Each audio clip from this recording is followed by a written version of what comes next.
इत्तफाक़ राय नहीं हमें नज़र आ रहा कि आखिर हमने जो दहशत गर्दी के वाक़यात हैं उनको निपटने के लिए हमारी पॉलिसी क्या होनी चाहिए।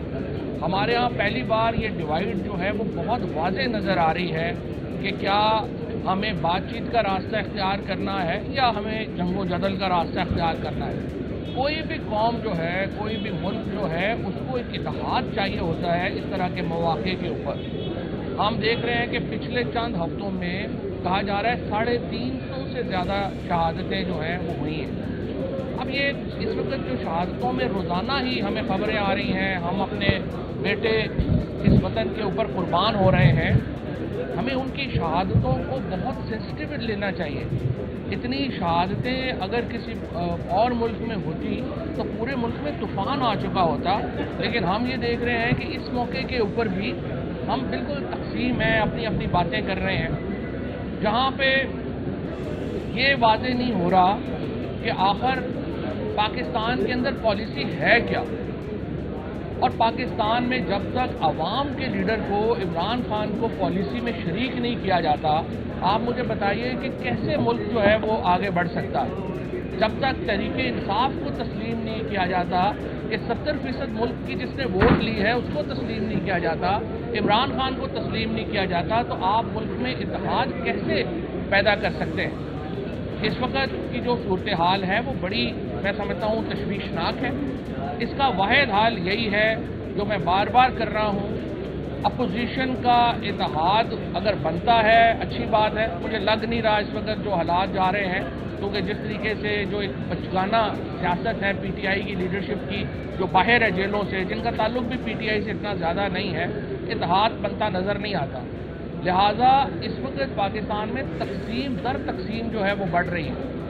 इसका वाहिद हल यही है कि आसफ अली जरदारी साहब जो हैं वो सदर हैं पाकिस्तान के इस वक्त, चाहे वो 27 वोटों के साथ बने हैं, लेकिन एक सिचुएशन है, हमें उसी के मुताबिक ही चलना है।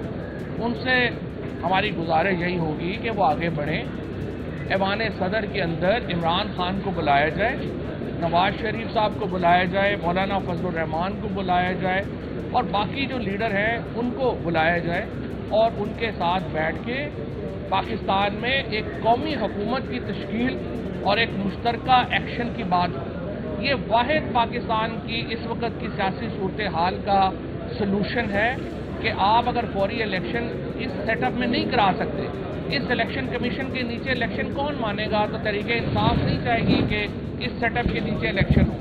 लिहाजा आपको पहले 26वीं आईनी तरमीम को वापस करना है, आपको इलेक्शन कमीशन नया बनाना है और आपको मुल्क में उससे भी पहले दहशत गर्दी के ऊपर एक मुत्तफ़िका पॉलिसी बनानी है।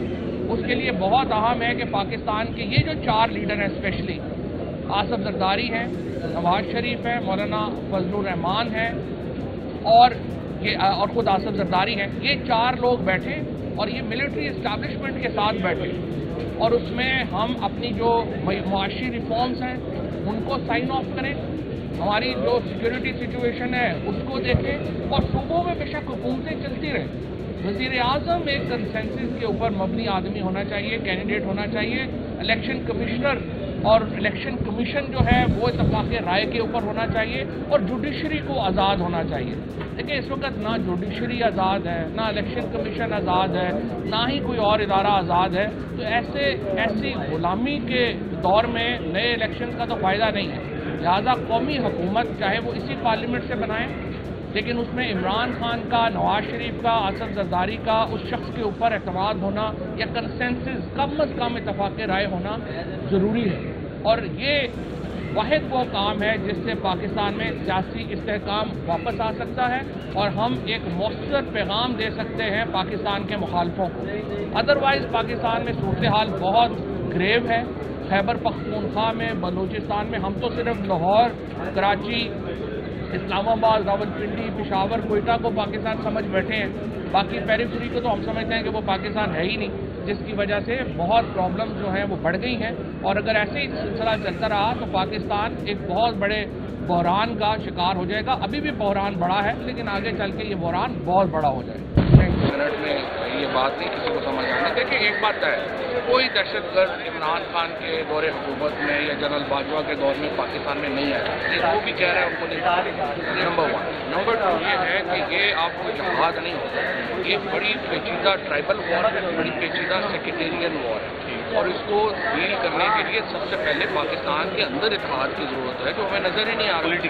دیکھیں جب تک سیاسی اتحاد نہیں ہوگا, اسٹیبلشمنٹ کے ساتھ آپ بیٹھیں گے نہیں, ان کو بیکنگ نہیں ملے گی پولیٹیکل, وہ کیسے آپریشن ہو سکتا ہے جب تک. اسی لیے میں بار بار یہ کہہ رہا ہوں کہ آصف زرداری صاحب ایک آل پارٹیز کانفرنس بنائے, اس میں عمران خان کو بلایا جائے, نواز شریف کو بلایا جائے, مولانا فضل الرحمان کو بلایا جائے, باقی لیڈران کو جو 2-3 ہے, زیادہ اتنے بھی نہ بلا لیں گے, فیصلہ ہی نہ ہو سکے, تو 2-3 لیڈر ہیں, اور وہاں پہ آرمی اسٹیبلشمنٹ کے ساتھ بیٹھ کے ایک تو بریفنگ بھی لے لیں, اور پھر آپ ایک اپنا لحمل جو ہے وہ بنائیں, اور ایک قومی حکومت کی تشکیل ہونی ہے پاکستان میں. دیکھیں اس طرح تو نہیں ہے کہ 70% عوام جو ہے وہ حکومت کے خلاف ہے. ہم کتنے دیر ملک چلا لیں گے؟ جس ملک میں تو روز گھسیٹی جا رہی ہے حکومت, چل تو نہیں رہی. تو آپ قومی حکومت کو عمران خان تسلیم کریں گے؟ 100% کریں گے, کیونکہ دیکھیں نا عمران خان کے پاس 2 آپشن ہیں نا, یا تو موجودہ جو غلام عدلیہ ہے, غلام الیکشن کمیشن ہے, اس کے تحت آپ الیکشن کرائیں گے تو کون اس کو مانے گا؟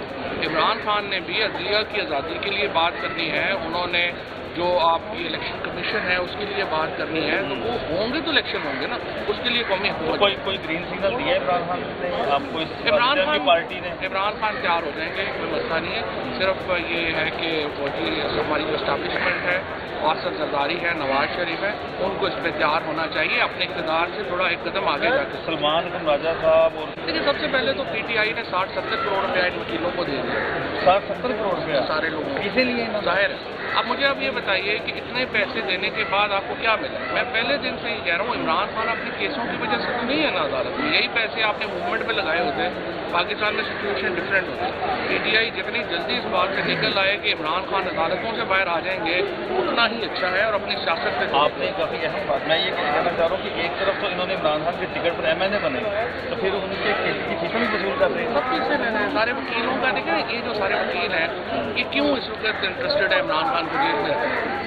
جیل میں ہے تو ان کے گھر چل رہے ہیں نا, لوگوں نے نئے گھر بنا لیے, لوگوں نے نئے دفتر بنا لیے, چیزیں بنا لی, اور یہ جو سارا سلسلہ ہے. اور ویسے ان کا تعلق پی ٹی آئی سے تو ہے نہیں, مجھے بتائیے نا ان کا کیا تعلق ہے؟ نہ یہ کسی کو جانتے ہیں, نہ عمران خان کو جانتے ہیں, نہ کچھ. تو آئے ہیں عہدے لے کے بیٹھ گئے ہیں, نہ ان کے اوپر کوئی ایک گھنٹہ یہ جیل میں نہیں رہے, 1 گھنٹہ ان کے اوپر کوئی جو ہے کسی نے کیا نہیں. شبلی فراز صاحب جب ہم سب لوگوں کے گھر توڑے جا رہے تھے, ان کا گھر ریگولرائز ہو گیا. ٹھیک ہے نا, یہ تو سارے گھسپیٹیے ہم دیکھتے ہیں نا جو بنے ہوئے. آخری بات یہ تو آڈٹ ہونا چاہیے نا, آنا چاہیے. پی ٹی آئی کا پارٹی آڈٹ ہوگا, پتہ چلے گا کون ہے, پھر بھی ہوگا نا. دیکھیں پبلک فنڈنگ جب آپ کرتے ہیں آپ کو کلین ہونا چاہیے نا. عمران خان کے نام کے اوپر ایک اتنی بڑی معیشت اس وقت چل رہی ہے, تو یہ کہتے ہیں ان کا وہ اندر رہے, ان کا گھر چلتا ہے. آتش نیوز پاکستان کے سب سے بڑے نیوز نیٹ ورک کا حصہ بننے کا سنہری موقع. ملک بھر سے درج ذیل آسامیوں کی ضرورت ہے. Bureau chief, deputy bureau chief, video editor, city reporter, تحصیل reporter, district reporter, crime reporter, press reporter, نمائندہ, نامہ نگار. Chief executive Syed Jamshed Bukhari. مزید معلومات کے لیے ان نمبرز پر رابطہ کریں.